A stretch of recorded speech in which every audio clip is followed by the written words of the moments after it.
السلام عليكم ورحمة من الله تعالى وبركاته. في هذا الفيديو سنتطرق إلى التوقيت والقنوات الناقلة لمباراة الجزائر والنمسا عن الجولة الثالثة والأخيرة من دور المجموعات لكأس العالم 2026.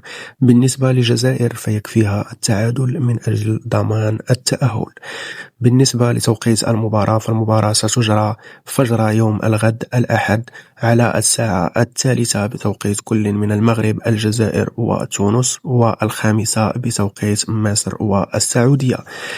أما بالنسبة للقنوات الناقلة فالمباراة سيتم نقلها على قناة الجزائرية الأرضية وبين سبورت ماكس، في حين من المرتقب أن يتم نقل المباراة على قناة بين سبورت المفتوحة.